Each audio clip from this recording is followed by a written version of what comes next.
హరే కృష్ణ. భక్తులందరికీ స్వాగతం. ఇవాళటి భగవద్గీత క్లాస్కి ప్రార్థనతో మొదలు పెడదాం. అందరూ కూడా నాతో పాటు ప్రార్థించండి. దయచేసి వీడియో ఆన్ చేసి క్లాస్ వినడానికి ప్రయత్నించండి ఈ హాఫ్ అన్ అవర్ పాటు. Thank you. ఓం నమో భగవతే వాసుదేవాయ. ఓం నమో భగవతే వాసుదేవాయ. ఓం నమో భగవతే వాసుదేవాయ. ఓం అజ్ఞానతిమిరాంధస్య జ్ఞానాంజనశలాకయా చక్షురున్మిలితం येन తస్మై శ్రీగురవే నమః. నమో విష్ణుపాదాయ కృష్ణప్రేష్ఠాయ భూతలే శ్రీమతే భక్తివేదాంత స్వామిన్నితి నామినే. నమస్తే సారస్వతే దేవే గౌరవాణి ప్రచారిణే నిర్విశేష శూన్యవాది పాశ్చాత్య దేశతారిణే. జయ శ్రీ కృష్ణ చైతన్య ప్రభు నిత్యానంద శ్రీ అద్వైత గదాధర శ్రీవాసాది గౌరభక్తవృంద. హరే కృష్ణ కృష్ణ కృష్ణ హరే హరే, హరే రామ రామ రామ హరే హరే. హరే కృష్ణ. భక్తులందరికీ స్వాగతం. మనము 9వ అధ్యాయం చర్చిస్తున్నాము. 9వ అధ్యాయంలో 3 శ్లోకాలు మనం ఆల్రెడీ చూసాం ఇప్పటిదాకా. సో ఇవాళ మనం 4వ శ్లోకం చూడబోతున్నాము. ఇక్కడ ఒక కొత్త విషయం చెప్పబోతున్నారు భగవంతుడు. ఏ విధంగా కృష్ణుడికి మరియు ఈ భౌతిక జగత్తుకి ఉన్న సంబంధం ఏంటో అది మనం ఇవాళ చూడబోతున్నాము ఈ శ్లోకాల ద్వారా. సో 4 మరియు 5 ఈ 2 శ్లోకాలు చూడబోతున్నాము. చదవాలనుకునే వాళ్ళు దయచేసి మీరు ఎవరైనా హ్యాండ్ జస్ట్ చేస్తారా? Okay. Sumana, Varshita. Okay, Maithili Mataji. Hare Krishna. First Maithili మాతాజీకి ఛాన్స్ ఇద్దాం, దాని తర్వాత సుమన. మీరు చదవచ్చు. Okay okay. Yes Mataji, go ahead. Hare Krishna Prabhuji, దండప్రణి. హరే కృష్ణ, దండవత్. మయా తతమిదం సర్వం జగదవ్యక్తమూర్తినా మత్స్థాని సర్వభూతాని నచాహం త్వేషవస్థితః. అనువాదం: ఈ సమస్త జగత్తు నా అవ్యక్త రూపములో నాచే ఆవరించబడి ఉన్నది. సకల జీవులు నాలో ఉన్నాయి, కానీ నేను వాటిలో లేను. హరే కృష్ణ హరే ప్రభుజీ. కృష్ణ, ధన్యవాదాలు. ఇంకా కొత్త వాళ్ళు ఎవరైనా ట్రై చేస్తారా ఇప్పటిదాకా చదవని వాళ్ళు శ్లోకము? ఓకే, సరే, పర్వాలేదు. Sumana, Varshita, you can go ahead. Hare Krishna Prabhuji. Hare Krishna. Yes Mataji, మీరు చదువుతారా? చదువుతాను ప్రభుజీ. చదవండి, మీరు చదవండి. Go head.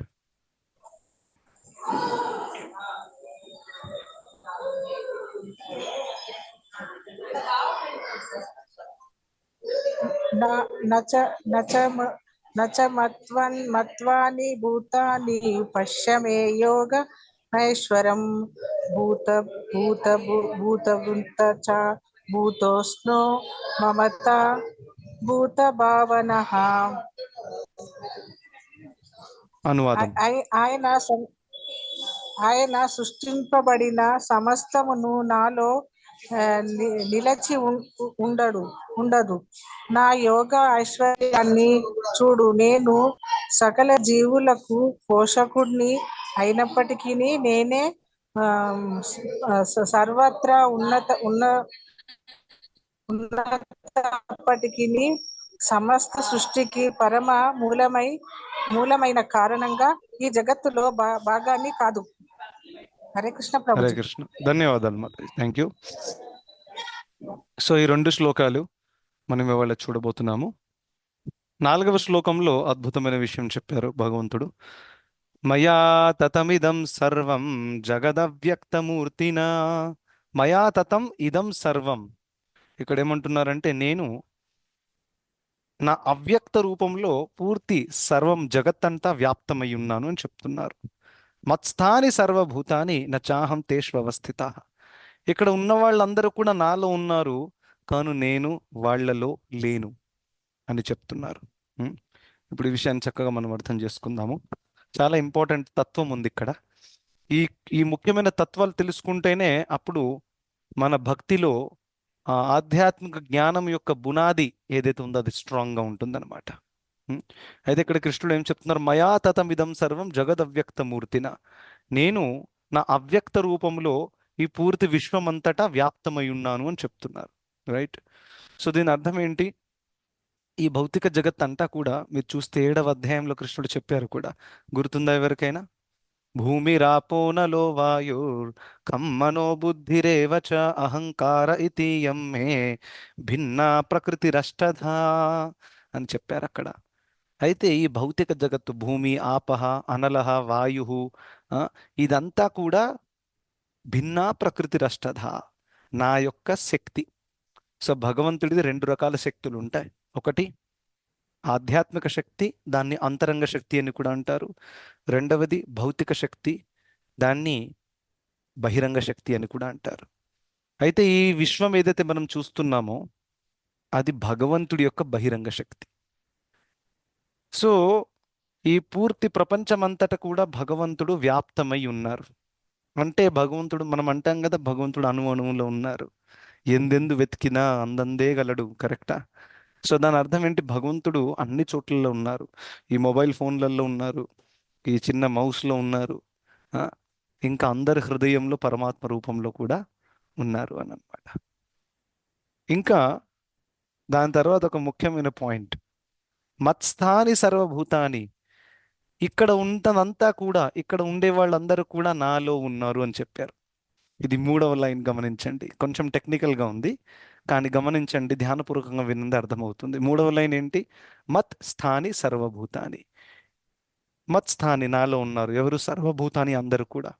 దాని అర్థం ఏంటి? భగవంతుడి శరీరం లోపల ఉన్నారా? అందరూ ప్యాక్ అయిపోయారా? ఆ విధంగా అలా కాదు. మత్స్థాని సర్వభూతాని, అందరూ నాలో ఉన్నారు అని అన్నప్పుడు దాని అర్థం ఏంటి? అందరూ కూడా నా యొక్క శక్తి ఆధీనంలోనే ఉన్నారు. ఎందుకంటే ఇక్కడ అందరు ఎక్కడ ఉన్నాం? మనందరం భౌతిక జగత్తులో ఉన్నాం. భౌతిక జగత్ అంటే ఏంటి? భగవంతుడి శక్తి. కరెక్టా కాదా? అంటే అందరూ కూడా భగవంతుడి శక్తి ఆధీనంలో ఉన్నారు. ఆ లెక్క ప్రకారం చూస్తే అందరూ కూడా నాలో ఉన్నారు అని అనడంలో తప్పేం లేదు. ఏ విధంగానైతే మనం చూస్తాము, సూర్యుడు, సూర్యగ్రహం ఉంది, సూర్యదేవుడు ఒక వ్యక్తి సూర్యగ్రహంలో నివసిస్తారు. కానీ తన తేజస్సు పూర్తి ప్రపంచమంతా వ్యాప్తమై ఉంది. ఎన్నో గ్రహాలకి తను వెలుతురుని ఇంకా వేడిని అందిస్తున్నాడు సూర్యదేవుడు. కరెక్టా?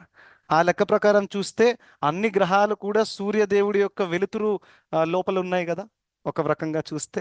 కానీ సూర్యదేవుడు పర్సనల్గా తను సూర్యగ్రహంలో నివసిస్తాడు. తను పర్సనల్గా లేడు అన్ని చోట్లలో, తన అవ్యక్త రూపంలో ఉన్నారు. ఏ రూపంలో? లైటు, హీట్, ఈ రూపంలో ఉన్నారు సూర్యదేవుడు ఈ ప్రపంచంలో. కరెక్టా? సింపుల్ ప్రశ్న, సూర్యదేవుడు ఈ భూలోకం మీద ఉన్నారా లేరా? ఉన్నారు. కానీ పర్సనల్ రూపంలో ఉన్నారా? లేదు. ఏ రూపంలో ఉన్నారు? లైటు, హీట్, వెలుతురు ఇంకా వేడి, ఆ రూపంలో ఇక్కడికి వచ్చారు. కానీ తను పర్సనల్గా ఎక్కడున్నారు మరి? సూర్యగ్రహం మీద ఉన్నారు. అదేవిధంగా కృష్ణుడు ఇక్కడ చెప్తున్నారు కదా, నేను సర్వవ్యాప్తమై ఉన్నాను ఈ ప్రపంచమంతా కూడా. దాని అర్థం ఏంటి? భగవంతుడు తన బహిరంగ శక్తి రూపంలో ఈ పూర్తి ప్రపంచమంతా సర్వవ్యాప్తమై ఉన్నారు. కానీ తను పర్సనల్గా ఇక్కడ లేరు. ఈ విషయం గుర్తుపెట్టుకోవాలి. అందుకని మనం అంటాం కదా, దేవుడు అనగానే అందరు మీద చూస్తారు, దేవుడు అంటే మీద ఉంటారు. అది ఒక రకంగా కరెక్ట్ అండర్స్టాండింగ్. ఎందుకంటే దేవుడు ఈ ప్రపంచంలో పర్సనల్గా నివసించారు ఎప్పుడు కూడా. ఈ భౌతిక జగత్ అంటే జైలు లాంటిది అనమాట. సో ఇక్కడ ఎవరైతే జీవాత్మలు భగవంతుడిని వదిలేసి స్వతంత్రంగా ఎంజాయ్ చేయడానని అనుకున్నారో అటువంటి వాళ్ళు ఇక్కడికి వస్తారు. మిగతా వాళ్ళందరూ కూడా ఆధ్యాత్మిక జగత్తులో భగవంతుడితో సహా ఉండి సేవ చేస్తున్నారు. సో ఆ రక ప్రకారం చూస్తే భగవంతుడి యొక్క పర్సనల్ అడ్రస్ ఏదైతే ఉందో అది ఆధ్యాత్మిక జగత్తు, వైకుంఠము, గోలోక వృందావనము, అక్కడ ఉంటారనమాట. అర్థమైంది కదా? సో మనం ఎప్పుడైతే అంటామో కృష్ణుడు ఇక్కడ అన్నారు అందరూ నాలో ఉన్నారు, దాని అర్థం ఏంటి? ఎవరు చెప్తారు? ఇప్పుడే విన్నారు కదా మీరు, ఎవరైనా ఎక్స్ప్లెయిన్ చేయగలుగుతారా? అందరూ నాలో ఉన్నారు, దాని అర్థం ఏంటి? ప్రభుజీ, భగవంతుడు ఇచ్చే అన్ని గాలి, నీరు, భూమి ఇవన్నీ కూడా మనము యూజ్ చేస్తున్నాం కదా, అవన్నీ ఆయన శక్తులే కాబట్టి ఇండైరెక్ట్ గా మనం ఆయన ఆధీనంలో ఉన్నట్టు కరెక్ట్, అని చెప్పచ్చు. Very good. అందరూ నాలో ఉన్నారు అని అన్నప్పుడు కృష్ణుడు ఏమంటున్నారు? అందరూ నా యొక్క శక్తి ఆధీనంలో ఉన్నారు. ప్రభుపాదుల వారు ఇదే చెప్పారు మనకి తాత్పర్యంలో. ఆచార్యులు చెప్పిన తాత్పర్యమే చెప్తున్నాను నేను. అందరూ భగవంతుడి శక్తి యొక్క ఆధీనంలో ఉన్నారు. అంటే భౌతిక జగత్ ఏంటి? భగవంతుడి శక్తి కదా, బహిరంగ శక్తి నేను చెప్పినట్టు. ఆ లెక్క ప్రకారం చూస్తే ఎవరు కూడా భగవంతుడి కంట్రోల్ బయట లేరనమాట. మీరు ఈ ప్రపంచంలో ఎక్కడికైనా వెళ్ళండి, స్వర్గలోకానికి వెళ్ళినా, సత్యలోకానికి వెళ్ళినా, అధోలోకాలకు వెళ్ళినా, ఆఖరికి భగవంతుడి క్రియేట్ చేసిన సిస్టమ్ లోపలే ఉంటాం మనం. ఆ సిస్టాన్ని వదిలేసి బయటికి వెళ్ళరాదన్నమాట. అట్ ద సేమ్ టైం కృష్ణుడు ఏమంటున్నారు? 4వ లైన్ చూడండి. ఇప్పుడు 3వ లైన్ చర్చించాం, కరెక్టా? అందరూ నాలో ఉన్నారు అని చెప్పారు. లాస్ట్లో ఏమంటున్నారంటే, కానీ నేను అందులో లేను అని చెప్తున్నారు. ఇది ఎవరైనా చెప్పగలుగుతారా? దీని అర్థం ఏంటి? అందరూ నాలో ఉన్నారు కానీ నేను అందులో లేను. ఆల్రెడీ ఆన్సర్ నేను చెప్పేశాను. దాని అర్థం ఏంటి? నేను అందులో లేను అని అంటే, యా చెప్పండి మైథిలి మాతాజీ. ప్రభుజీ అంటే మనం చూడలేకపోతాం కదా, పర్సనల్ గా లేరు కదా వ్యక్తిగా ఆయన. ఎస్, ఆయన కరెక్ట్. శక్తి రూపంలో ఉన్నారు కాబట్టి అది మనం చూడలేకపోతాం కాబట్టి అలా చెప్తున్నాం. సో నేను అందులో లేను అని అన్నప్పుడు నేను ఎక్కడున్నాను మరి? నేను ఆధ్యాత్మిక జగత్తులో ఉన్నాను పర్సనల్గా, వైకుంఠంలో గోలోక వృందంలో. ఇక్కడ లేను నేను. అంటే ఈ భౌతిక జగత్తులో పర్సనల్గా లేను. అది ఆ విధం. సో అందుకనే ఈ విధంగా కొంచెం కాంప్లెక్స్ వర్డ్స్ యూజ్ చేసి కృష్ణుడు ఇక్కడ ఎక్స్ప్లెయిన్ చేశారు.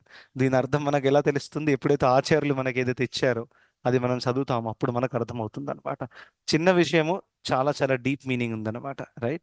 దాని అర్థం ఏంటంటే, ఇప్పుడు ఇక్కడ మనకి నరేంద్ర మోదీ ఉన్నారు. వారు ప్రైమ్ మినిస్టర్ ప్రస్తుతం. నెక్స్ట్ అవుతారో లేదో తెలీదు. అయితే ఆయన ఈ పూర్తి ఇండియాని నడుపుతున్నారు, కరెక్టా కాదా? పూర్తి కంట్రోల్ ఉంది. దాని అర్థం ఏంటి? నరేంద్ర మోదీ యొక్క ప్రభావము నలమూలల్లో పూర్తి భారతదేశంలో ఉంది. కానీ తన వ్యక్తిగత రూపంలో నలుమూలల్లో పూర్తి భారతదేశంలో ఉన్నారా? తను ఢిల్లీలో ఉన్నారు, కరెక్టా కాదా? తన ఆఫీస్ ఢిల్లీలో ఉంది. వ్యక్తిగత రూపంలో తన కేబిన్లో ఉన్నాడు, అన్నం తింటున్నాడు, యోగా చేస్తున్నాడు, భగవద్గీత చదువుతున్నాడు, వాట్ ఎవర్ ఇట్ ఇస్. కానీ వ్యక్తిగత రూపంలో అక్కడ ఉన్నాడు. కానీ పూర్తి భారతదేశంలో సర్వవ్యాప్తమై కూడా ఉన్నాడు. అంటే ఆయన శక్తి ఉంది కదా. ఒకవేళ రోడ్డు మీద మీరు సిగ్నల్ బ్రేక్ చేస్తే మిమ్మల్ని పట్టేసుకుంటారు. అయితే ఆ శక్తి ఏంటి? అది నరేంద్ర మోదీనే ప్రతినిధిస్తుంది. ఎందుకంటే ప్రైమ్ మినిస్టర్ ఏ లాస్ అయితే క్రియేట్ చేశారో అదే కదా, ఆయన ద్వారానే నడుస్తుంది. సో ఆ లెక్క ప్రకారం చూస్తే తను సర్వవ్యాప్తమై ఉన్నాడు. అట్ ద సేమ్ టైం పర్సనల్గా అన్ని చోట్లలో లేరు. తను పర్సనల్గా ఇంట్లో ఉంటాడనమాట, ఆఫీస్లో ఉంటాడనమాట. అర్థమైందా? అదేవిధంగా భగవంతుడు కూడా పర్సనల్గా ఆధ్యాత్మిక జగత్తులో ఉంటారు. ఇక్కడ ఏదో చూడండి, రోడ్డు మీద సిగ్నల్ ఎవరో బ్రేక్ చేశారు కాబట్టి నరేంద్ర మోదీ పర్సనల్గా వచ్చి పట్టుకుంటాడా? ఈ 500 రూపాయలు తీ చలాన్ వేద్దామని. తనకంత తీరిక లేదు ఈ చిన్న చిన్న విషయాలలో రావడానికి, కరెక్ట్? అదేవిధంగా భగవంతుడు కూడా ఇక్కడ జీవాత్మలందరూ కూడా తిరుగుతున్నారు, నానా పాపాలు చేస్తున్నారు, పుణ్యాలు చేస్తున్నారు, ఊర్ధ్వలోకాలకు వెళ్తున్నారు, అధోలోకాలకు వెళ్తున్నారు, నరకానికి వెళ్తున్నారు, తిరుగుతున్నారు. వీళ్ళందరినీ పట్టుకొని, రే నీకు 14 ఏళ్ళ శిక్ష ఇవ్వాలి, పై వచ్చే జన్మలో నువ్వు కుక్కగా పుట్టాలి అని పర్సనల్గా చేయరు. అదంతా కూడా తను ఎవరి ద్వారా చేయిస్తారు? తను క్రియేట్ చేసిన సిస్టమ్ ద్వారా. తను కర్మ సిద్ధాంతం క్రియేట్ చేశారు. ఇదంతా నడిపించడానికి ప్రకృతిని అక్కడ పెట్టారు, రైట్? బేసిక్లీ దుర్గాదేవి, ఆ, వారికి ఈ యొక్క కార్యాన్ని ఇచ్చారు. సో ఆ విధంగా భగవంతుడు తన ఏజెంట్ ద్వారా పని చేయిస్తారు. తను స్వయంగా ఎక్కడ రావాల్సిన అవసరము లేదు. ఏ విధంగా నరేంద్ర మోదీ తన ఏజెంట్ల ద్వారా చేయిస్తాడు, తను పర్సనల్గా చెయ్యడు. ఆ విధంగా భగవంతుడు ఇక్కడ వ్యక్తిగత రూపంలో లేనప్పటికీ తన పూర్తి కంట్రోల్, నియంత్రణ ఈ లోకం మీద ఉంది, రైట్? సో అదేవిధంగా మనం ఇక్కడ అర్థం చేసుకోవాలి. ఈ శ్లోకంలో ఎప్పుడైతే కృష్ణుడు చెప్పారో అందరూ నాలో ఉన్నారు అని అంటే అందరూ నా యొక్క శక్తి ఆధీనంలో ఉన్నారు, కాను నేను అందులో లేను అని అన్నప్పుడు నేను ఈ భౌతిక జగత్తులో వ్యక్తిగత రూపంలో లేను అని చెప్పారు. అది ఈ శ్లోకంలో మనం నేర్చుకోవాల్సిన విషయం. సో ఇది కొంచెం టెక్నికల్ కానీ చాలా ఇంపార్టెంట్ అన్నమాట. దీని ద్వారా ఏమర్థమవుతుంది? భగవంతుడు ఒక వ్యక్తి, ఇంకా భగవంతుడు అనేక శక్తుల ద్వారా చాలా చాలా కార్యాలు కొనసాగిస్తారు ఈ లోకంలో అనే విషయం మనకు అర్థమవుతుంది అనమాట. సో కొంతమంది అందుకనే ఎవరికైతే భగవంతుడు ఒక వ్యక్తి అనే అండర్స్టాండింగ్ లేదో అటువంటి వాళ్ళు ఈ ప్రకృతిని చూసే ప్రకృతే దేవుడు, నేచర్ ఈజ్ గాడ్ అంటారు కొంతమంది. Nature is not God, nature is God's energy, right? ఇది భగవద్గీత చెప్తుంది. ప్రకృతియే దేవుడు. ప్రకృతి దేవుడు కాదు, ప్రకృతి దేవుడి యొక్క శక్తి, బహిరంగ శక్తి. కానీ భగవంతుడు ఒక వ్యక్తి, తన ప్రకృతి వెనకాల ఉన్నాడనమాట. అందుకని కృష్ణుడు కూడా భగవద్గీతలో చెప్తారు ఏమని? మయాధ్యక్షేన ప్రకృతి శూయతే సచరాచరం హేతునానేన కౌంతేయ జగత్ విపరివర్తతే. మయాధ్యక్షేణ ప్రకృతి, ఈ ప్రకృతి నా అధ్యక్షంలో ఉంది. నా అధ్యక్షంలో అంటే నా సూపర్విజన్లో ఉంది, నా కంట్రోల్లో ఉంది, నేను చెప్పినట్టు నడుస్తుంది. నేను రూల్ సిస్టమ్ సెట్ చేశాను. సూర్యుడు ఈ విధంగా ఉదయించాలి, అస్తమించాలి, చంద్రుడు ఇంత వేడి ఉండాలి, వర్షాకాలం రావాలి, ఇవంతా కూడా సిస్టమ్ క్రియేట్ చేసింది భగవంతుడు. కానీ తను పర్సనల్గా వచ్చి మెయింటైన్ చేయరు, తన శక్తుల ద్వారా పని చేయిస్తారనమాట. ఆ విషయం ఇక్కడ కృష్ణుడు చెప్తున్నారు. సో ఆ విధంగా భగవంతుడికి భౌతిక జగత్తుకున్న సంబంధం, ఈ భౌతిక జగత్తు భగవంతుడి యొక్క శక్తి అన్నమాట. అలా ఇంకా ఇప్పుడు దీని మీద ఒక ప్రశ్న రావాలి, మరి తను పర్సనల్గా ఎక్కడ ఉంటారు? నేను చెప్పిన ఆధ్యాత్మిక జగత్తులో ఉంటారు, వైకుంఠంలో, గోలోక బృందావనంలో ఉంటారు. మరి అక్కడేం చేస్తూ ఉంటారు? అక్కడ కూడా ఎవరు తప్పు చేస్తున్నారు వాళ్ళని శిక్షిద్దాము, ఎవరైతే మంచి పనులు చేసిన వాళ్ళకి గిఫ్ట్లు ఇద్దాము, అదే పని చేస్తున్నారు అక్కడ. ఎవరైనా చెప్పగలుగుతారా? ప్రభుజీ ఆయన అంటే అక్కడ గోలోక బృందావనంలో గోపబాలురు వాళ్ళందరూ ఉంటారు కదా, వాళ్ళతో కలిసి అంటే ఉంటారు ప్రభుజీ. ఆయన అక్కడ ఏమీ చేయరు వేరే, అంటే వాళ్ళ సేవను తీసుకుంటూ ఆనందంగా అట్లా ఉంటారు ప్రభుజీ. కరెక్ట్. అయితే ఆధ్యాత్మిక జగత్తులో భగవంతుడు అక్కడ ఎవరిని శిక్షించాల్సిన అవసరం ఉందా చెప్పండి ఒకసారి లాజికల్గా. శిక్ష ఎవరికి దక్కుతుంది? ఖైదీకి దక్కుతుంది, తప్పు చేసినోడికి. కరెక్టా కాదా? ఆ, అయితే భగవంతుడికి వ్యతిరేకంగా వెళ్ళి నేను స్వతంత్రంగా ఎంజాయ్ చేద్దామని అనుకున్న వాళ్ళకి ఈ భౌతిక జగత్ అనే జైల్లో బంధించారు. కానీ ఎవరైతే ఆధ్యాత్మిక జగత్తులో ఉన్నారో వాళ్ళు శుద్ధమైనటువంటి వాళ్ళు, వాళ్ళకి భగవంతుడి పట్ల పూర్తి శ్రద్ధ అంతా కూడా ఉంది. సో ఆ జగత్తులో ఎవరిని శిక్షించాల్సిన అవసరమో లేదు, ఎందుకంటే అక్కడ మాయా ప్రభావం లేదు, త్రిగుణాల ప్రభావం లేదు. అందరూ ఒకే ఒక టోన్ మీద నడుస్తారు. ఏంటి? నేను కృష్ణదాసుణ్ణి, కృష్ణుడి సేవ చేయాలి. అటువంటి వాళ్ళకి శిక్షించాల్సిన అవసరం ఏముంది? కరెక్ట్. సో అందుకనే అక్కడ భగవంతుడు నిత్యముగా లీలలు చేస్తూ ఉంటారు, వేరే కార్యం లేదు అక్కడ. ఈ మెయింటెనెన్స్ చేయాలి, ఆ మెయింటెనెన్స్ చేయాలి, ఋతువులు తీసుకురావాలి, ఏం అవసరం లేదు. అక్కడ నిత్యముగా భగవంతుడు లీలలు చేస్తూ ఉంటారు తన భక్తుల ద్వారా. తన భక్తులు ఎటువంటి భావంలో భగవంతుని ఆరాధిస్తున్నారో మీకు అందరికి తెలుసు. 5 రసాలు ఉంటాయి, గుర్తున్నాయి ఎవరికైనా? 5 రసాలు భగవంతుడికి భక్తుల మధ్యలో ఉన్న 5 రసాలలో భగవత్ ప్రేమ ఇచ్చిపుచ్చుకుంటారు, గుర్తుందా? వాత్సల్య ప్రేమ ప్రభుజీ. యా, మాధురి మాతాజీ మీరు చెప్పండి. వాత్సల్య ప్రేమ, సాఖ్య రసము, 2 మాధుర్య మాధురి రసము, రసం ప్రభుజీ. మాధుర్య, మాధుర్య రసము, 3 దాస్యరసము. దాస్యరసము, ఇంకా సఖ్య రసం ప్రభుజీ. సఖ్య రసము, సఖ్య అయిపోయింది, శాంతరసం. శాంతరసం. శాంతరసం. శాంతరసం. సో 5 రసాలు ఉంటాయి అన్నమాట. శాంతరసము, దాస్యరసము, సఖ్యరసము, వాత్సల్య రసము, మాధుర్య రసము. ఈ 5 ముఖ్యమైన రసాలు ఉంటాయి. సో ఆ విధంగా గోపబాలులు కృష్ణుడితో ఆడుకుంటూ ఉంటారు. ఇంకా గోపికలు కృష్ణుడితో నృత్యం ఆడుతూ ఉంటారు. లక్ష్మీదేవి శ్రీ మహావిష్ణువు దగ్గర పాదపద్మముల దగ్గర కూర్చొని పాద సేవనం చేస్తుంది, అది కూడా మాధుర్య రసమే. కరెక్ట్. సో ఆ విధంగా హనుమంతుడు ఎల్లప్పుడూ శ్రీరామచంద్రుల వారి సేవ చేస్తున్నారు అయోధ్య ధామంలో. సో ఆ విధంగా అన్ని రసాలలో ఉన్నటువంటి భక్తులు ఉన్నారనమాట. సో వాళ్ళందరూ కూడా అక్కడ భగవంతుడి సేవ చేస్తుంటారు. ఇంకా ఆ విధంగా ఆ కాలం అంతా గడిచిపోతుంటుంది. అక్కడ కాలం సమయాలు కూడా ఉండవు, ఎందుకంటే అంతా శాశ్వతం అనమాట అక్కడ. సో అది ఆధ్యాత్మిక జగత్తు, అది భగవంతుడి యొక్క వ్యక్తిగత పరిచయం. ఇంట్రెస్టింగ్ పాయింట్ ఏంటో తెలుసా? ఇటువంటి అండర్స్టాండింగ్ కానివ్వండి, ఇటువంటి వర్ణన కానివ్వండి, వేరే ఏ రిలీజియన్లో లేదు, కేవలం సనాతన ధర్మంలో ఉంది.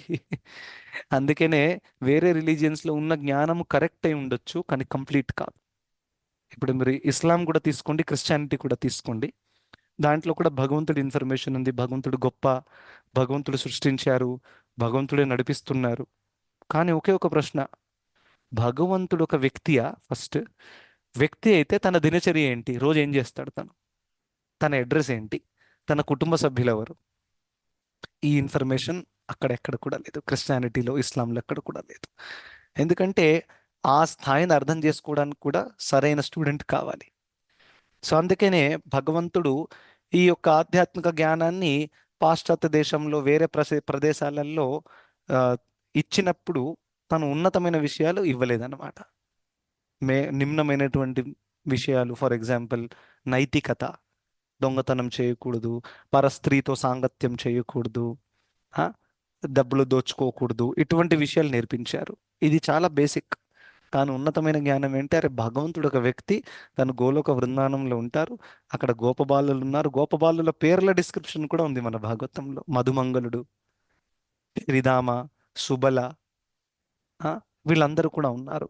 నిత్యముగా లీలలు చేస్తున్నారు అక్కడ. సో ఇటువంటి ఆ, ఇది భగవంతుడి యొక్క వ్యక్తిగత జీవితం అంటే. సో వ్యక్తిగత రూపంలో తను ఆధ్యాత్మిక జగత్తులో ఉంటారు. ఇంకా అవ్యక్త జగదవ్యక్త మూర్తినా అని చెప్పారు, రైట్? అవ్యక్త రూపంలో ఈ లోకంలో ఉంటారు. ఇది ఇందులో నేర్చుకోవాల్సిన విషయం. ఇప్పుడు ఈ శ్లోకంలో మీకేమైనా డౌట్స్ ఉన్నాయా? అడగొచ్చు.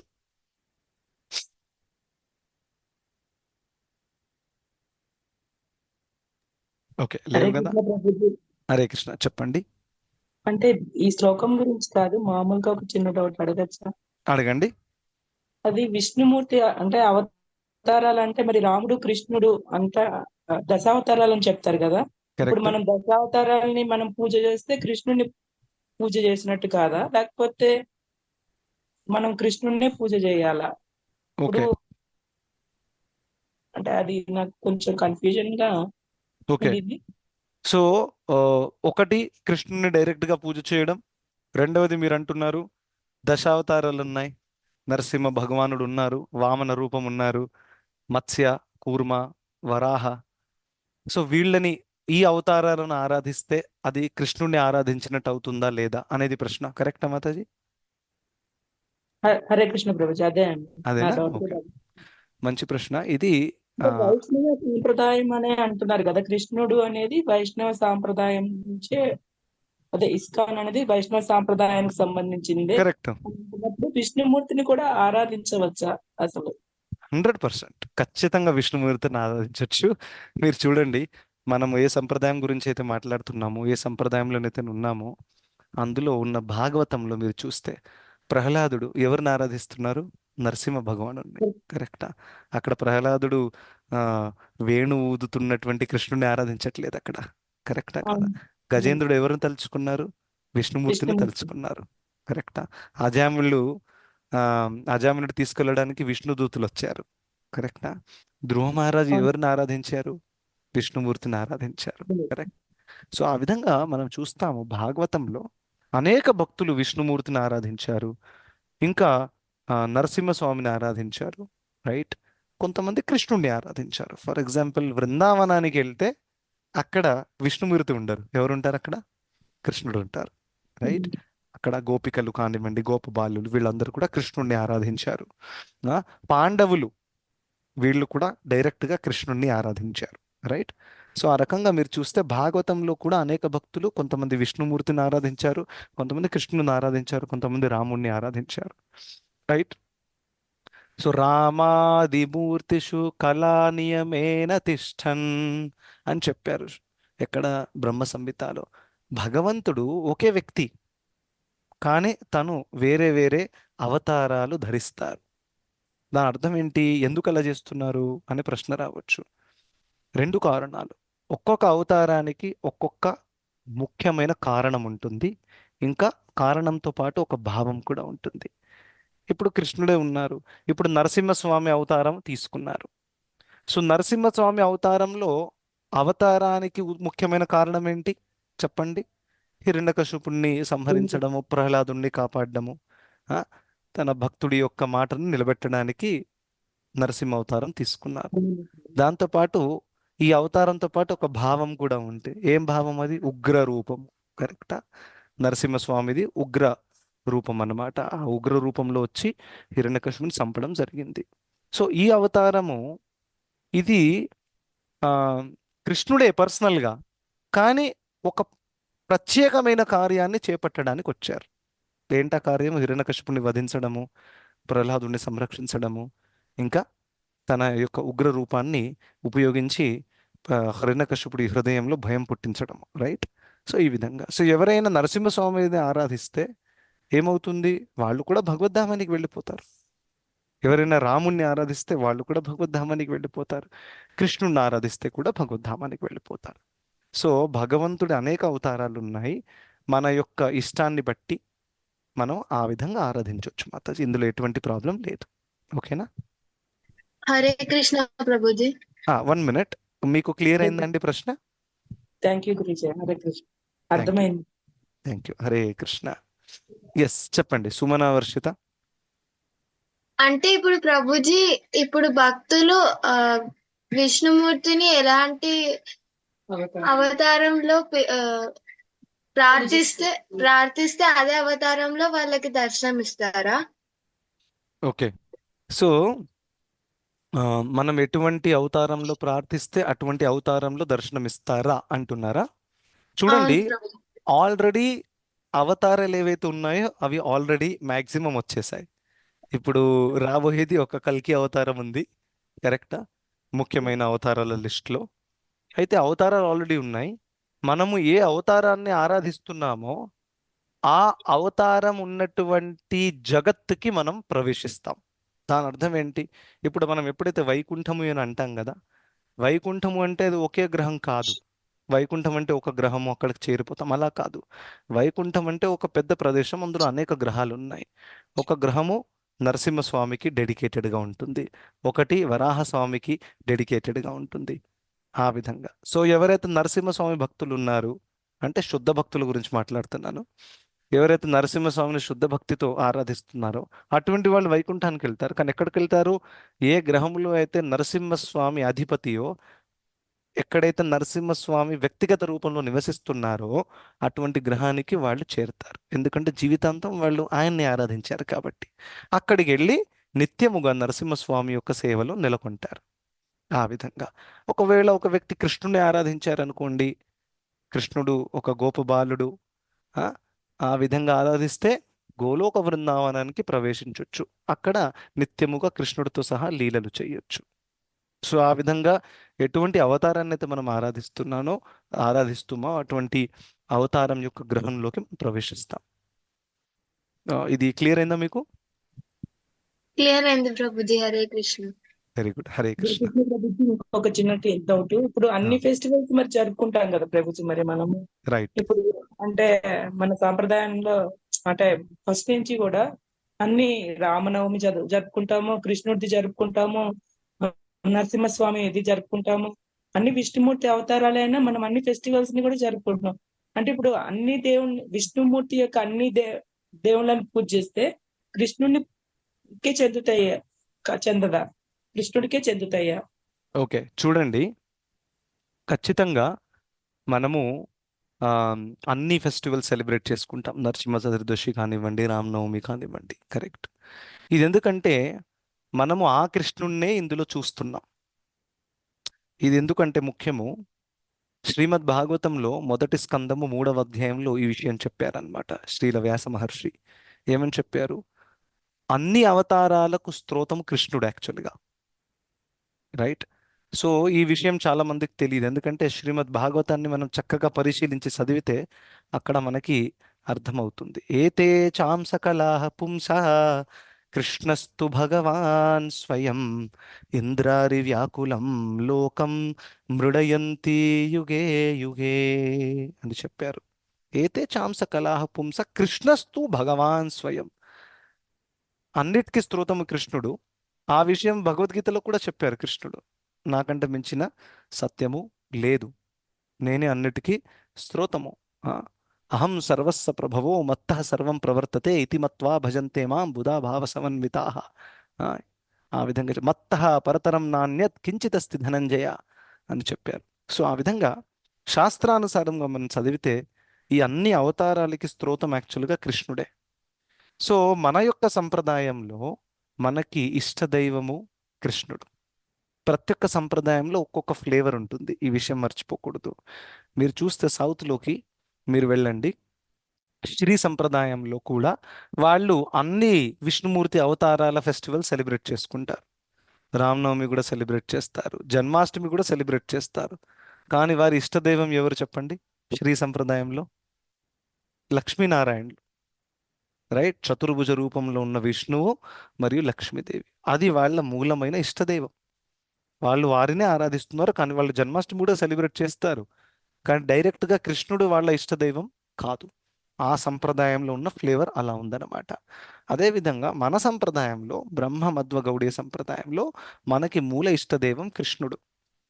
సో ఆ కృష్ణుడి యొక్క అవతారాలే కాబట్టి ఈ నరసింహస్వామి కానివ్వండి, ఇంకా రామనవమి సెలబ్రేట్ చేసిన శ్రీరామచంద్రుల వారు, బలరాముడు, వీళ్ళందరూ కూడా ఆఖరికి కృష్ణుడి అంశములే కాబట్టి మనం అన్ని ఫెస్టివల్స్ సెలబ్రేట్ చేస్తాము.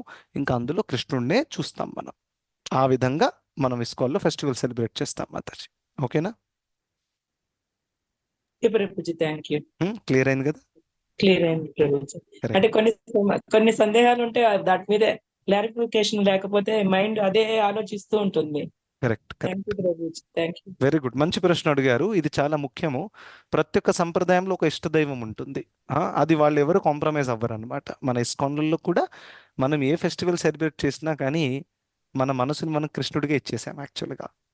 రైట్? సో అందుకని అన్ని ఫెస్టివల్స్లలో కూడా ఆఖరికి మీరు చూడండి, నరసింహస్వామి యొక్క ఫెస్టివల్ సెలబ్రేట్ చేసినా అక్కడ కీర్తన ఏముంటుంది? హరే కృష్ణ మహామంత్రం కీర్తన నడుస్తుంది. రైట్? ఏ ఫెస్టివల్లో అయినా కీర్తన మాత్రం హరే కృష్ణనే ఉంటుంది. రైట్? సో ఆ విధంగా మనం ఆఖరికి కృష్ణుడి నామం యొక్క ఆశ్రయాన్ని తీసుకొని కృష్ణ భక్తి చేయడానికి ప్రయత్నిస్తున్నాం. రైట్? దీని అర్థము వేరే సంప్రదాయంలో ఉన్నవాళ్ళు, వాళ్ళు నరసింహస్వామిని పూజిస్తున్నారు, విష్ణుమూర్తిని పూజిస్తున్నారు, సో వాళ్ళు ఏదో తగ్గిపోయారు అని అర్థం కాదు. ఎందుకంటే భాగవతంలో స్వయంగా ప్రహ్లాదుడు నరసింహస్వామిని ఆరాధించారు, ధ్రువ మహారాజు విష్ణుమూర్తిని ఆరాధించారు. రైట్? సో అన్నీ కూడా పర్ఫెక్టే. తేడా ఏముంటుందో తెలుసా? రసాలల్లో తేడా ఉంటుందన్నమాట. ఇప్పుడు చూడండి, ఎవరైతే దాస్య రసంలో భగవంతుని ఆరాధిస్తున్నారో వాళ్ళు జనరల్గా విష్ణుమూర్తిని ఆరాధిస్తారు. ఎందుకంటే విష్ణుమూర్తితో ఉండే సంబంధం దాస్యరసంలోనే ఉంటుంది. విష్ణుమూర్తితో ఎవరైనా కబడ్డీ ఆడగొచ్చా? చెప్పండి మాతాజీ, ఆడొచ్చా? అలా ఆడరాదు. లేదు. ఎందుకంటే విష్ణుమూర్తి రెవరెన్షియల్ యాటిట్యూడ్ ఉంటుందన్నమాట, గౌరవనీయమైనటువంటి అవతారం. రైట్? సో ఆయనతో మీరు మధురమైనటువంటి ఆడుతూ పాడుతూ ఒక స్నేహితుడిగా ఉండరాదు, అక్కడ దాసుడిగానే ఉండాలి. సో ఏ భక్తులైతే దాస్యరసంలో ఉన్నారో అటువంటి వాళ్ళు విష్ణుమూర్తిని చాలా చక్కగా పుష్కలంగా ఆరాధిస్తారు, భగవద్ధామానికి వెళ్తారు, వాళ్ళ జీవితం పక్కా అయిపోతుంది, శాశ్వతమైన ఆనందాన్ని పొందుతారు. కానీ ఎవరైతే భగవంతుని యొక్క మిత్రుడి రూపంలో ఆరాధించాలనుకుంటున్నారో వాళ్ళు కృష్ణుడిని ఆరాధిస్తారు. ఎందుకంటే కృష్ణుడే గోపబాలులతో ఒక మిత్రుడిగా తను ప్రతిస్పందిస్తున్నారనమాట. అది విష్ణుమూర్తి అలా చెయ్యరు ఎప్పుడు కూడా. రైట్? సో ఆ విధంగా రసాన్ని బట్టి, సో సఖ్యరసంలో ఉన్నవాళ్ళు, మాధుర్య రసంలో ఉన్నవాళ్ళు, ఇంకా వాత్సల రసంలో ఉన్నవాళ్ళు, వీళ్ళు ప్రత్యేకంగా కృష్ణుని ఆరాధిస్తారు. దాసరసంలో ఉన్నవాళ్ళు నరసింహస్వామి కానివ్వండి, ఇంకా శ్రీరామచంద్రుల వారు కానివ్వండి, ఇంకా లక్ష్మీనారాయణులు కానివ్వండి, వీళ్ళని ఆరాధిస్తారు. సో ఇది రసాన్ని బట్టి. ఈ రసం ఉన్నతమైనది, ఇది తక్కువ అని కాదు, అన్ని రసాలు పర్ఫెక్టే. ఒక్కొక్క భక్తుడి యొక్క భావాన్ని బట్టి ఆ విధంగా ఉంటుందన్నమాట. ఓకే మాతాజీ? సో మనం ఈ యొక్క బ్రహ్మ మధ్వ గౌడీయ సంప్రదాయంలో ఉన్నాం కాబట్టి మనకి ఇష్టదైవము కృష్ణుడే. రైట్? ఈ యొక్క సంప్రదాయంలో ఎవరైతే దీక్ష తీసుకుంటున్నారో వాళ్ళు చాలా క్లారిటీతో తీసుకుంటారు దీక్ష. కృష్ణుడే పూర్ణ పురుషోత్తమ భగవానుడు, నా జీవితం కృష్ణుడి కోసం అంకితం చేస్తాను, నేను ఎప్పుడు కూడా కృష్ణుడి నామాలు జపిస్తాను అనే ఒక సంకల్పం ఎవరైతే తీసుకుంటారో అటువంటి వాళ్ళు ఇక్కడ దీక్ష తీసుకుంటారు. లేకపోతే విష్ణుమూర్తినే ప్రత్యేకంగా ఆరాధించాలి అనే యొక్క కావాలంటే వారు ఇంకా అనేక సంప్రదాయాలు ఉన్నాయి, అక్కడ కూడా వాళ్ళు దీక్ష తీసుకోవచ్చు. అలా ఏం ప్రాబ్లం ఏం లేదు. Okay Mataji? Hare Krishna Prabhuji. Thank you. Hare Krishna. Okay, so ఒకే శ్లోకం చూడగలిగాము. ఎందుకంటే ప్రశ్నలు జవాబులు చేయడం కూడా ఇంపార్టెంట్ కాబట్టి నేను రెండవ శ్లోకం చర్చించలేదు. ఇంకొక ప్రశ్న తీసుకోవచ్చు. ఎవరికైనా ఏమైనా ప్రశ్నలు ఉన్నాయా ఇంకా? ప్రభుజీ హరే కృష్ణ. ఇవాళ ఎవరు కూడా వీడియో ఆన్ చేయట్లేదు, ఒక్క వీడియో కూడా ఆన్ లేదు అనుకుంటా. Anyway go head. నాకు ఎలా అనిపిస్తుంది అంటే నాతో నేనే మాట్లాడుకుంటున్నాను ఫీల్ వస్తుంది. Yeah, anyway go ahead. Prabhuji, ఇప్పుడు మనం మరి ఒకవేళ మనం కృష్ణుని పూజిస్తాము, రాముని పూజిస్తాము, మరి ఈక్వల్ గా పూజిస్తే అప్పుడు ఎవరి లోకంకి వెళ్తారు ప్రభుజీ? చూడండి, ఈ ప్రశ్న ముందు కూడా ఒకరు అడిగారు అనమాట ఒక క్లాస్లో. మనము ఒకవేళ కృష్ణుని ఆరాధిస్తున్నాము, లేకపోతే రాముణ్ణి కూడా దానితో సహా నరసింహస్వామిని కూడా ఆరాధిస్తున్నాము. అయితే అప్పుడు గమ్యం ఏముంటుంది? యాక్చువల్గా భక్తులు వారికి ఎటువంటి గమ్యం దక్కుతుందనేది దానికంటే ఎక్కువగా నాకు భగవంతుడి నిత్యమైన సేవ దక్కుతుందా లేదా అనేది దాని గురించి ఎక్కువగా ఆలోచిస్తారు. దాని అర్థం ఏంటంటే మనము కృష్ణుని ఆరాధిస్తున్నాము, కృష్ణుడి అవతారాలను కూడా ఆరాధించవచ్చు, ఎటువంటి ప్రాబ్లం. మన ఇస్కాన్లోనే మనము కొన్ని ఇస్కాన్ మందిరాలలో నరసింహస్వామి విగ్రహాలు ఉన్నాయి. అక్కడ రోజు నిత్యముగా మాయాపూర్లో ఉంది, ఢిల్లీలో ఉంది, ఐ థింక్ బెంగళూరులో ఉంది. ఆ విధంగా అక్కడ నిత్యముగా సేవ జరుగుతుంది. సో భక్తుల భావం ఎలా ఉంటుంది? నేను భగవంతుడి సేవలో ఏదో ఒక రకంగా నెలకొని ఉండాలి, నాకు భగవంతుడు ఎక్కడ పంపినా పర్వాలేదు. ఇది శుద్ధమైన భక్తుల భావం. కానీ coming back to your question, ఆ ఆన్సర్ చెప్పడం చాలా డిఫికల్ట్. ఎందుకంటే అది పూర్తిగా భగవంతుడి కంట్రోల్లోనే ఉంటుందన్నమాట. సో మన బెస్ట్ ప్రయత్నం మనం ఏం చేయాలి? భగవంతుడి సేవ చేయాలి. మనకి ఏ అవతారం పట్ల ఎక్కువ ఆసక్తి ఉందో అది కూడా కంటిన్యూ చేయొచ్చు, ఎటువంటి ప్రాబ్లం లేదు. కానీ ఆఖరికి భగవంతుడి మీద వదిలేయాలి. మనల్ని ఎక్కడ తీసుకెళ్తారనేది, ఎక్కడికి వెళ్ళినా ఆధ్యాత్మిక జగత్తుకి వెళ్తాం ఖచ్చితంగా. కరెక్టా? రాముడి సేవలో నెలకొండొచ్చు, కృష్ణుడి సేవలో నెలకొండొచ్చు, ఏం ప్రాబ్లం లేదు. రైట్? సో ఆ భావంతో భక్తులు ఎక్కువగా దీని గురించి ఆలోచించరు. నేను ఏ లోకానికి వెళ్తాను, ఇలా క్యాల్కులేటివ్గా ఉండరు అనమాట. కానీ మీరు అడిగిన ప్రశ్న కూడా, జిజ్ఞాస కూడా మంచిదే. కానీ అది మన చేతిలో ఉండదు, అది పూర్తిగా కంప్లీట్గా భగవంతుడి యొక్క నిర్ణయం మీద ఆధారపడి ఉంటుంది. ఓకే బేటా? ఇస్కాన్ జూబ్లీ హిల్స్ లో కూడా ఉంది ప్రభుజీ. నరసింహస్వామి లక్ష్మీ నరసింహ. కరెక్ట్. ఇంకా శ్రీరామచంద్రుల వారి విగ్రహాలు కూడా ఉన్నాయి. ఢిల్లీలో ఉంది, ముంబైలో ఉంది. అక్కడ సీతారాం, లక్ష్మణ్, హనుమాన్ పెద్ద పెద్ద విగ్రహాలు. Thank you. Yes Maithili Mataji అడగండి, లాస్ట్ ప్రశ్న. హరే కృష్ణ ప్రభుజీ, దండవత్ ప్రణామ్. Hare Krishna. Is it Shrutakirti? Yes Prabhuji. Yes, go ahead. Prabhuji, నా డౌట్ ఏంటంటే మన లోపల పరమాత్మ ఉంటుంది కదా, అయితే అది కృష్ణుడిది పర్సనల్ ఫామా లేకపోతే అది కృష్ణుడి శక్తి లోపల వస్తుందా? వెరీ గుడ్, మంచి ప్రశ్న. సో ఎప్పుడైతే పరమాత్మ ఎవరైతే ఉన్నారో మన హృదయంలో, అది వ్యక్తిగత రూపంలో ఉన్నారా లేకపోతే వ్యక్తిగత రూపంలో? యాక్చువల్లీ అది వ్యక్తిగత రూపంలో లేరు. ఓకే? ఎందుకంటే వ్యక్తిగత రూపంలో భగవంతుడు ఆధ్యాత్మిక జగత్తులో ఉంటారు. సో ఎప్పుడైతే పరమాత్మ రూపంలో హృదయంలో ఉన్నప్పుడు అది మరి నిరాకార రూపం కూడా కాదు. అందుకనే ప్రభుపాదుల వారు ఒక కొత్త టర్మ్ యూజ్ చేశారు దీనికోసం. ఒకటేంటంటే పర్సనల్, ఇంపర్సనల్. పర్సనల్ అంటే వ్యక్తి, ఇంపర్సనల్ అంటే నిరాకారం, ఎటువంటి రూపం లేదు, ఎటువంటి ఆకారం లేదు. కానీ పరమాత్మ వచ్చేసరికి ప్రభుపాదుల వారు ఏమన్నారు? సెమీ పర్సనల్ అని అన్నారు. సెమీ పర్సనల్ అంటే ఏంటంటే అది కంప్లీట్గా పర్సనల్ కూడా కాదు. ఆ విధంగా, ఎందుకంటే తన హృదయంలో ఉండి ప్రత్యేకంగా పరమాత్మ యొక్క రోల్ ఏంటో తెలుసా? ఈశ్వర సర్వభూతానాం హృద్దేశే అర్జున తిష్టతి భ్రామయన్ సర్వభూతాని యంత్రరూఢాని మాయయా అని భగవద్గీతలో చెప్పారు. అర్జున, నేను అందరి హృదయంలో నివసిస్తాను. ఈశ్వర సర్వభూతానాం హృద్దేశే అర్జున తిష్టతి. ఏం చేస్తున్నారు అక్కడ నివసించి? భ్రామయన్ సర్వభూతాని. దాని అర్థం ఏంటి? ఈ లోకంలో అనేక జీవాత్మలు అనేక కోరికలు తీసుకొని తిరుగుతున్నారు. సో వారి యొక్క అర్హతని బట్టి వారి కోరికలు తీరుస్తున్నాను నేను. వాళ్ళకి లెఫ్ట్ వెళ్ళాలా, రైట్ వెళ్ళాలా, ఏం చేయాలి నెక్స్ట్ అనేది లోపల నుంచి పరమాత్మ చెప్తూ ఉంటారనమాట. అయితే ఇక్కడ ఉన్న రోలు చాలా న్యూట్రల్ రోల్ అనమాట. న్యూట్రల్ రోల్ అంటే ఏంటంటే ఇక్కడ ఆ వ్యక్తి కోరిక మంచిదా కాదా అని చూడరు జనరల్గా. పరమాత్మ రోల్స్ ఏంటి? రెండు. ఉపదృష్ట అనుమంత చ అని చెప్పారు భగవద్. ఉపదృష్ట, అనుమంత. ఉపదృష్ట అంటే ఏంటి? తను అన్నిటికీ సాక్షి. ఇప్పుడు మనం ఏదైనా చేస్తాం కదా, మనకి ఇక్కడ సీసీటీవీ కెమెరాలు పట్టుకోకపోవచ్చు, మన ఇంట్లో వాళ్ళు మనం పట్టుకోకపోవచ్చు, కానీ లోపల హృదయంలో ఉన్న పరమాత్మ ఆల్రెడీ దాన్ని క్యాప్చర్ చేసేసారు. సో తను ఒక సాక్షి. సో తను పరమాత్మ రూపంలో నివసించి అందరి జీవాత్మల యొక్క కార్యాలను తను సాక్షిగా చూస్తారనమాట. రెండవది అనుమంత. అనుమంత అంటే మనము ప్రతి ఒక్క జీవాత్మ కోరుకునేటటువంటి కోరికలను శాంక్షన్ చేయడం. శాంక్షన్ అంటే అర్థమైంది కదా, అనుమతించడం. అనుమతి ఎలా జరుగుతుంది? ఆ వ్యక్తి దగ్గర ఆ పుణ్యఫలం ఉందా లేదా అది చూసి భగవంతుడు అనుమతిస్తారనమాట. సో ఈ కార్యం జనరల్గా పరమాత్మ చేస్తారు. ఈ లోకంలో ఉండి. పరమాత్మ అనేది ఆధ్యాత్మిక జగత్తులో లేరు. గుర్తుపెట్టుకోండి, పరమాత్మ కేవలం భౌతిక జగత్తుకి పరిమితం మాత్రమే. ఇక్కడ లా అండ్ ఆర్డర్ ఉంచడానికి అందరి హృదయంలో ఉండి ఒక సాక్షి రూపంలో ఉండి వాళ్ళకి పుణ్య ఫలితాలు లేకపోతే పాప ఫలితాలు అందిస్తారు. అది పరమాత్మ యొక్క రోల్ అన్నమాట. సో ఆ లెక్క ప్రకారం చూస్తే తను కంప్లీట్గా పర్సనల్, వ్యక్తిగతం కాదు. Okay, is it clear? Yes Prabhuji. Hare Krishna Prabhuji. Hare Krishna, thank you. కానీ ఒక ఇంట్రెస్టింగ్ పాయింట్, ఎవరైతే భక్తి చేస్తున్నారో అటువంటి వాళ్ళకి పరమాత్మ వేరే రకంగా స్పందిస్తారు. దాని అర్థం ఏంటి? మనం ఒకవేళ భక్తి చేస్తున్నాం అనుకోండి, అప్పుడు మనకి పరమాత్మ లోపల నుంచి కొన్ని సజెషన్స్ ఇస్తారు. ఆ సజెషన్స్ ఎలా ఉంటాయో తెలుసా? మనకి భక్తికి అనుకూలంగా ఉండేటట్టు ఉంటాయి. అది జనరల్గా వేరే వాళ్ళకి అటువంటి ఫెసిలిటీ లేదనమాట. ఆ, ఎవరైతే భక్తి చేయట్లేరో అటువంటి వాళ్ళకి వాళ్ళు కంప్లీట్గా కర్మ ఫలితాల యొక్క ఆశ్రయంలో ఉన్నారు. పూర్వంలో మంచి చేసుంటే మంచి వస్తుంది, చెడు చేసుంటే చెడు వస్తుంది.